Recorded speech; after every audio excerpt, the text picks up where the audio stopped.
জয় গুরু। খামখেয়ালি প্রাণ চ্যানেলে আপনাদের স্বাগত। আজ আমরা পড়ব তোমরা মানুষ হও। লিখছেন স্বামী ভাস্করানন্দ সরস্বতী। জয় গুরু। বর্তমান যুগে অর্থাৎ এই কলিযুগে কলির প্রভাব মানুষের রন্ধ্রে রন্ধ্রে প্রবেশ করেছে বললে খুব একটা ভুল বলা হচ্ছে বলে মনে হয় না। এই কলিযুগের প্রারম্ভে কলি তার স্থান কোথায় বা কোন কোন জায়গায় কলি ক্রিয়া করতে পারবে জানতে চাওয়াতে 4টি স্থান নির্দেশ করা হয়েছিল। 1 নম্বর পাশা খেলার জায়গা, 2 নম্বর মদ্যপান, 3 নম্বর স্ত্রী সংসর্গের জায়গা বা বেশ্যালয় ও 4 নম্বর হিংসা অনুকূল স্থান। এই 4 জায়গায় বা স্থানে মানুষ প্রভাবিত হলেই কলি স্বাভাবিকভাবে তার মধ্যে প্রবেশ করে ক্রিয়া করতে পারবে। কিন্তু এই 4 স্থান দেওয়াতে কলি সন্তুষ্ট না হওয়াতে পরিশেষে সুবর্ণ বা ধন দেওয়া হয়।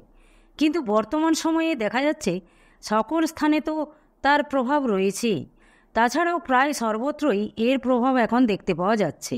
এই যে মানুষের মধ্যে আমি আমি ভাব, একেও আপনি কলির প্রভাব বলতে পারেন, কারণ কলির কাজই হলো অহমিকাকে বৃদ্ধি করা। কিন্তু বর্তমান যুগে এই যে আমি আমি ভাব অর্থাৎ অহংকার মানুষকে কোথায় নিয়ে যাচ্ছে তা ভাবনা বা চিন্তার বাইরে। একটা কথা আছে, গায়ে মানে না আপনি মোড়ল, অর্থাৎ সাধারণ মানুষ তাকে বড় বা মহান ব্যক্তি না বললেও তিনি কিন্তু নিজেকে বড় বা মহান বলে ঢাক পেটাচ্ছে। এই সব দেখে শুনে ঠাকুরের একটি কথা বারবার মনে পড়ে যাচ্ছে। কেন জানি না, তিনি একই কথা বিভিন্ন সময়ে বিভিন্ন বাণীর মাধ্যমে বলে চলেছেন। আসলে মহাপুরুষদের দৃষ্টি অভ্রান্ত, তাই আগে থেকেই বুঝতে পেরে তার শিষ্য ভক্তদের সাবধান করার জন্য তিনি এই কথা বা বাণী বলে চলেছেন। বাণীটি হলো তোমরা মানুষ হও। এই বাণীটি আমি কি চাই বইয়ের মধ্যে দেখবেন। বিভিন্ন সময়ে বিভিন্ন বাণীর মাধ্যমে আমাদিগকে উদ্বুদ্ধ করার চেষ্টা করেছেন। আরও বলছেন, তোমরা জেনে রেখো টাকা পয়সায় বড় নয়, বড় হচ্ছে মানুষ। আমি তোমাদের কাছে টাকা পয়সা চাই না, আমি চাই তোমরা মানুষ হয়ে ওঠো। টাকা পয়সা খুঁজলেই পাওয়া যায়, জগৎময় তা ছড়িয়ে পড়ে আছে, কিন্তু মানুষ পাওয়া দুর্লভ, মনুষ্যত্ব অর্জন করা বড় কঠিন। আমি চাই তোমরা তিলে তিলে মানুষ হয়ে ওঠো, তোমাদের মাঝে মুক্ত পুরুষ সিংহ বিক্রমে জেগে উঠুন। এই যে বাণীটি তিনি আমাদের সম্মুখে তুলে ধরেছেন, তার কারণ আমরা মানুষ হয়েও মানুষ নই, তাই বোঝাতে চাইছেন আমাদের ঠাকুর।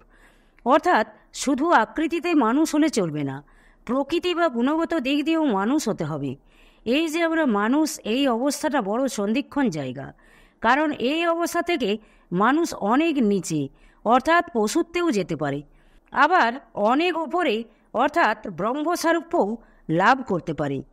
আমাদের ঠাকুর এই অবস্থা আমাদের মধ্যে দেখার জন্য বারবার ধরে মানুষ হওয়ার কথা বলে চলেছেন।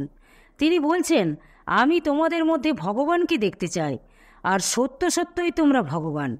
তোমাদের মধ্যে এই তত্ত্বটা পরিস্ফুট হয়ে উঠবে, তোমরা নিজেকে ভগবান বলে বুঝতে পারবে। এই অবস্থা দেখার জন্য আমি এ পর্যন্ত দেহ ধারণ করে আছি। আমি ভগবানকে তোমাদের মধ্যে দেখে কৃতার্থ ও চরিতার্থ হয়ে যায়। আমার গুরুগিরির সার্থকতা হোক। ভগবান একমাত্র মানুষকে সমস্ত কিছু দিয়ে সৃষ্টি করেছেন, আর অন্য কোনো জনিতে তা নেই। এই জন্যই ঠাকুর এত জোর দিয়ে মানুষ হওয়ার কথা বলেছেন। আমাদের মধ্যে যে মনুষ্যচিত গুণের অভাব রয়েছে তা মানুষ উপলব্ধি করেই আমাদেরকে তার বাণীর মাধ্যমে সাবধান করে দিচ্ছেন। কিন্তু আমরা মোহে আবদ্ধ হয়ে বা মত্ত হয়ে রয়েছি, যার ফলে ঠাকুরের কথাতে আমাদের চেতনা জাগছে না বা মোহনিদ্রা থেকে জাগ্রত হতে পারছি না। আসলে মনুষ্যত্ব লাভ করতে হলে যে গুণগুলি আমাদের মধ্যে থাকা উচিত সেগুলি তো নেই। সেই জন্য ঠাকুর আমাদের বলছেন তোমরা মানুষ হও। তাহলে আমাদের এখন মনুষ্যচিত গুণগুলি অর্জন করার চেষ্টা করতে হবে। মানুষের মধ্যে সর্বপ্রথমে মানবিকতার প্রয়োজন, অর্থাৎ মানুষের মধ্যে যে গুণগুলির বিকাশ হওয়া দরকার সেগুলির প্রয়োজন সর্বাগ্রে। এখন মানুষের মধ্যে কাম্য গুণগুলি যেমন নীতিগত শিক্ষা, চরিত্র গঠনের শিক্ষা, বড়দের মান্যতা দেওয়া, লোভগুরু জ্ঞান থাকা, মিথ্যা কথা না বলা, চুরি না করা, মন মুখ এক করা, সংযমী হওয়া ইত্যাদি। বর্তমান যুগে স্কুল কলেজে এই সব শিক্ষা দেওয়া হয় না, শুধু পুঁথিগত বিদ্যা শিক্ষা দেওয়া হয়। আর পুঁথিগত বিদ্যাতে মানুষের আর যাই হোক মানুষের চরিত্র গঠন হয় না। প্রাচীন যুগে বাড়িতে পিতামাতার দ্বারা ছেলে মেয়েদের এইসব শিক্ষা দেওয়া হতো, এখন তাও হয় না। আর তাদের সময় কোথায়? আগে বাড়িতে কেবল পিতা চাকরি করতেন, কিন্তু বর্তমান যুগে একজনের রোজগারে সংসার চলে না, মাতাকেও কর্মের জন্য বাইরে যেতে হয়। কাজেই তাদের ছেলে মেয়েদের শিক্ষা দেওয়ার মতো সময় কোথায়? সেই জন্য তারা কি করেন না, 3-4টি গৃহশিক্ষক দিয়ে দেয় ছেলে মেয়েদের পড়াশোনার জন্য। ব্যাস, পিতামাতার কর্তব্য ইতি করে দেয়। কাজেই ছেলেমেয়েরা উচ্চশিক্ষিত হচ্ছে ঠিকই, কিন্তু বৃদ্ধ বয়সী পিতামাতাকে বৃদ্ধাশ্রমে বাস করতে হয়। এই তো অবস্থা। যে পিতামাতা আদিগুরু, তাদের প্রণাম তো দূরের কথা, তাদের এখন বাড়িতে থাকার জায়গা হচ্ছে না। এসবের কারণ হলো প্রকৃত শিক্ষার অভাব। প্রাচীনকালে মানুষের এত আর্থিক সচ্ছলতা ছিল না, তথাপি তখনকার দিনে মানুষের মধ্যে অর্থাৎ সংসারে সুখ শান্তি বিরাজ করত।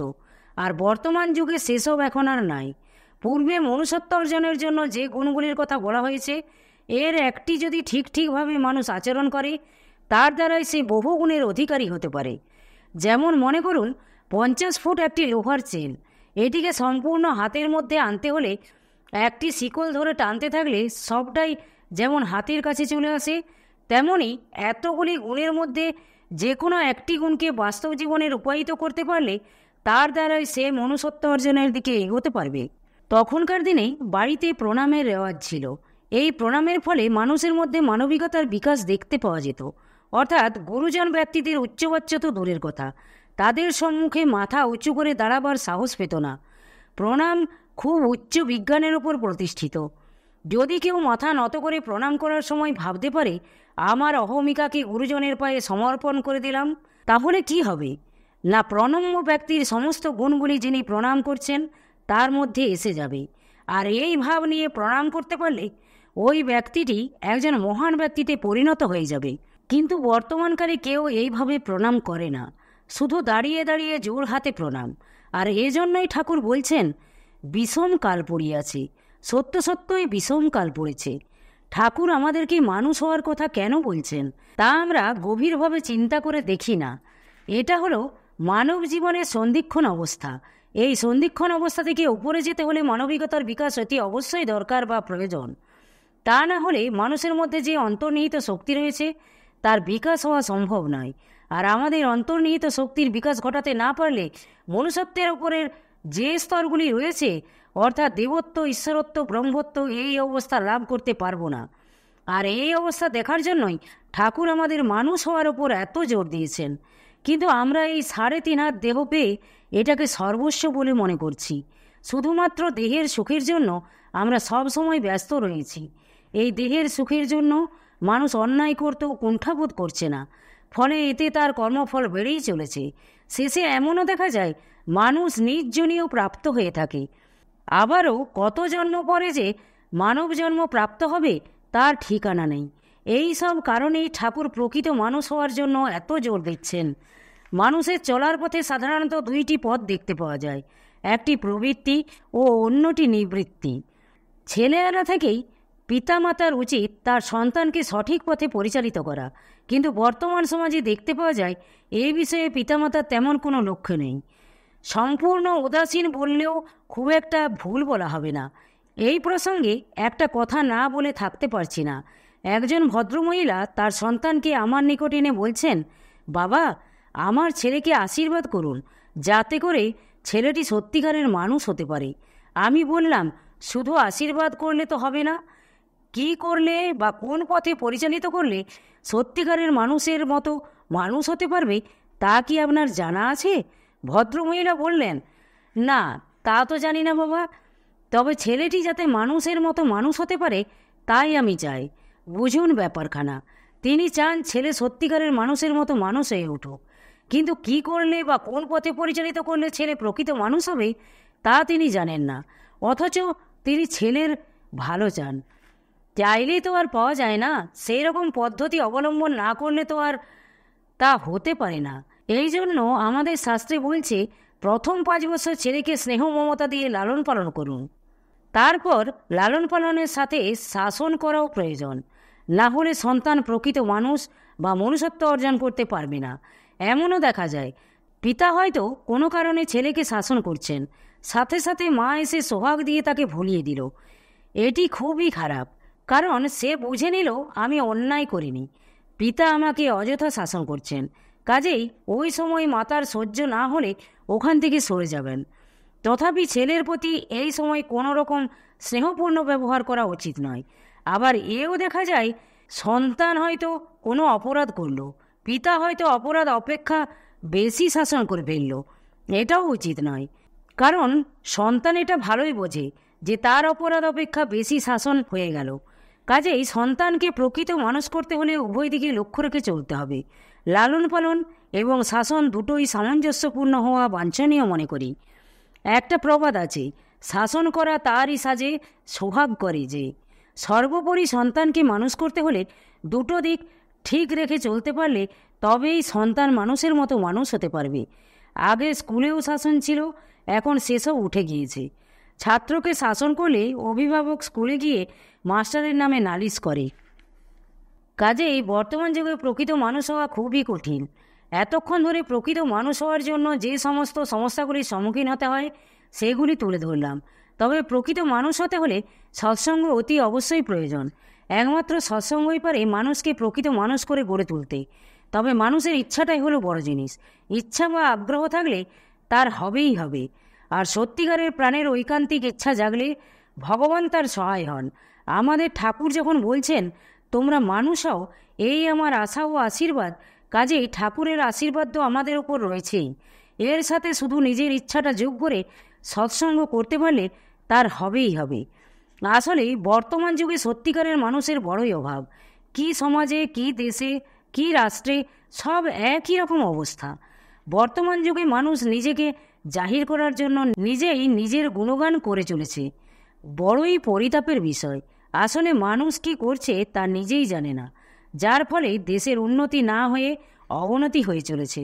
এই সম্পর্কে স্বামীজি একটি সুন্দর কথা বলেছেন, ভারত অমর হয়ে থাকবে যদি সে ভগবৎ সন্ধানে রত থাকে বা চালিয়ে যায়, কিন্তু ভারতের মৃত্যু হবে যদি সে রাজনীতি ও সামাজিক সংঘর্ষে লিপ্ত হয়। আসলে ভারতের আধ্যাত্মিক চেতনা যুগ যুগ ধরে চলে আসছে। এখানকার মাটি, জল, বাতাস সব কিছুর মধ্যে আধ্যাত্মিক চেতনা ছড়িয়ে রয়েছে। কাজেই এই বিষয়ে জোর দিয়ে চেষ্টা করলে খুব সহজেই এই অবস্থা লাভ করতে পারবে। আর আমাদের ঠাকুরও সেই কথাই বলছেন। এই বিষয়ে ঠাকুরের একটি বাণী রয়েছে, ভারতবর্ষ ধর্মের দেশ, তোমরা ধর্মে উন্নত হও, জগতে তোমরা গুরুর স্থান অধিকার করো। পাশ্চাত্য জগৎ অধিক উন্নতি করেছে, তোমরা তাদের সঙ্গে নিজ নিজ সম্পদ আদান প্রদান করো। স্বামীজি যা বলেছেন আমাদের ঠাকুরও সেই কথাই বলছেন।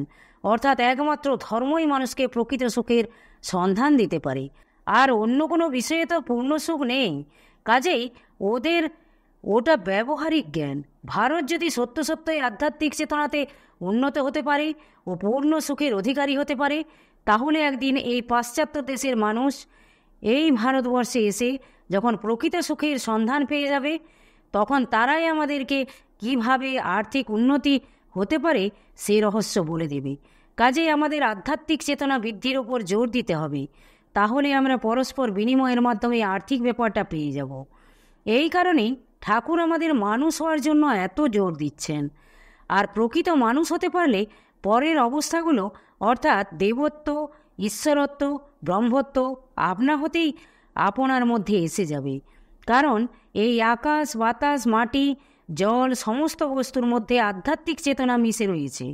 এরই ফলে কেবল ভারতবর্ষের মহাপুরুষের আবির্ভাব ঘটে থাকে, আর অন্য কোনো দেশে এত মহাপুরুষের আবির্ভাব দেখতে পাওয়া যায় না বললে খুব একটা ভুল বলা হবে না। জয় গুরু, জয় গুরু। আজ এই পর্যন্তই। যদি আপনাদের ভালো লেগে থাকে তাহলে চ্যানেলটিকে সাবস্ক্রাইব করে সাথে থাকবেন। পরবর্তী অংশ অন্য কোনো দিন। জয় গুরু, জয় গুরু।